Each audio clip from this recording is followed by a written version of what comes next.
Chance International Youth Meeting. How are you today? I'm great. I'd like to thank you guys for having me.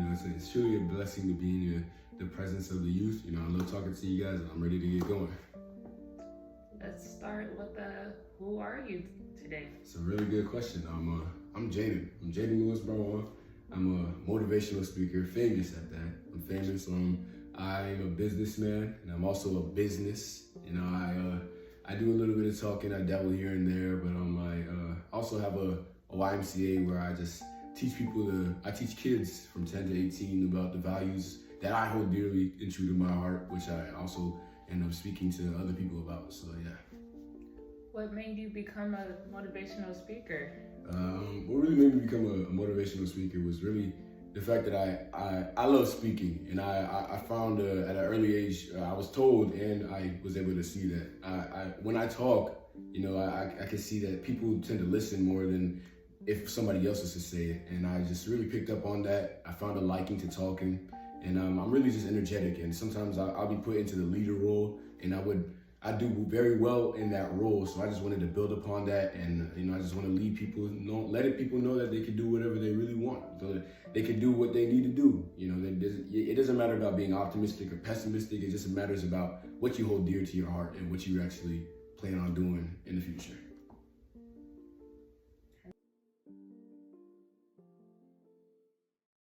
That was a clip from the most recent interview I had. If you guys didn't hear, I am Jaden Lewis Brown, a famous motivational speaker. And I tend to talk about passion, unification, leadership. And my audience is really targeted towards the youth. Quick information before I continue.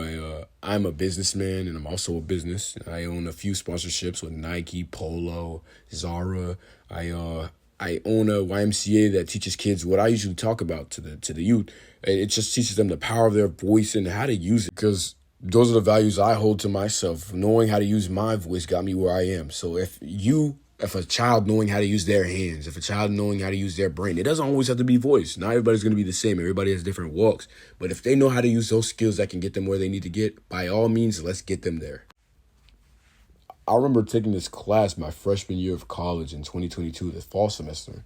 It was this class. It was called the New Student Experience, and I thought it was just a class. Just do it, and you don't get much out of it. But this class really taught me and put me on the direction that I am in right now, and living in that same direction that propelled me forward.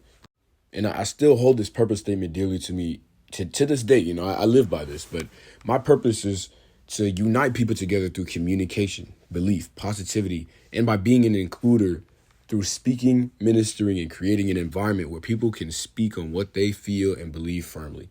And the reason that this is so important is because this statement right here, it helped me believe in what I truly value, and it helped me put that into fruition so I could do it, because nobody wants to do a job that they don't enjoy.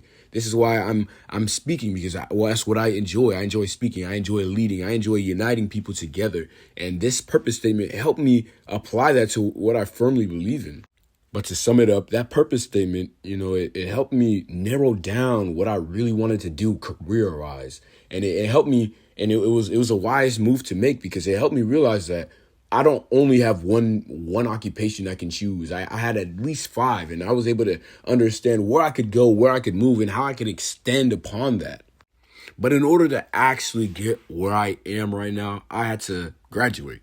I had to make plans for the plans. And in order to get to those plans, I had to make a plan to graduate. So what I did, I went to Valencia.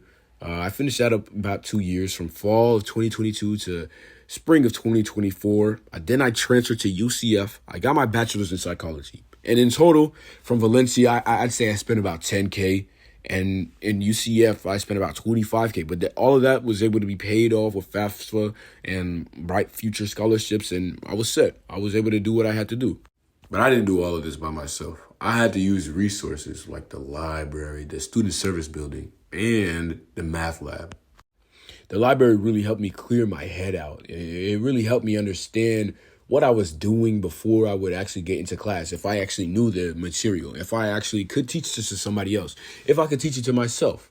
with the math lab, I would go there every time after math class. After I finished all my classes, I would go there, make sure I do all my homework, make sure I understand it. If I had any questions, I would ask those tutors. With the student service building, they would let you know anything. All of it's confidential. They do a great job of making sure that your information is safe where it is. And you won't have to worry about your information spilling into other people's business and their information spilling into your business. It's all just set. They let you know everything. It's very helpful. Now, in this line of motivational speaking, there are things that you have to ask yourself. What is it that a motivational speaker does? What are the steps you can take to get there? And what are the skills you need? As a motivational speaker, it's pretty simple what I do. I get requested to talk to a certain group of people at a certain group of time at a certain place. We start scheduling and we start planning.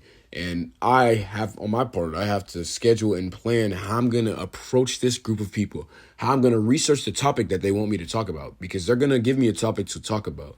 And I have to understand how they're going to hear it. I have to put myself in their shoes. If I was to hear what I was about to say, I have to study this topic. I have to make sure I know this topic, because if you don't know this topic and you're going to teach it to somebody else, they're not going to know it either. It'd be a waste of money. Now, with the second question, what are the steps taken in order to get into that place? Well, as most professions, you have to start off small. Rome wasn't built in a day. So I would start off by waking up in the morning and I would teach myself. I would just teach myself about the most recent thing that my professors taught me. Maybe if it was biology, if it was cellular respiration, if it was my math teacher teaching me about conjugates and difference of squares and all that extra stuff. From me talking to myself, I ended up building the confidence to speak to my family members. Then I would speak to my friends. Then I made the jump. To start speaking to the youth group at my church. Then other churches started inviting me, and then I would go to conventions. And from then on, I would build my social media presence on Instagram, TikTok, and Snapchat to be speaking for groups of people in conventions and places I never thought I'd be speaking at. For this profession, you need skills like being charismatic. People have to be able to like listening to you. People have to be able to like you. You have to be open-hearted to understand that not everybody's going to like what they hear from you, and you can't please everybody. You have to be a leader, because if you can't lead people to the right information, you're not a leader at all. You're not good. You have to be sharp-witted. You have to be able to understand the analogies that you could come up with within your head if people are asking you questions about what you know. You have to be courageous, because standing in front of people and talking is very nerve-wracking, but you got to let people know that you aren't nervous. You may be nervous, but you can't show that. And to finally capitalize on what was said in this video, I hope that you understand you have a purpose. When what needs to be done, you need to find out what that purpose is, and you need to find out how you can maximize your efforts on getting to that purpose.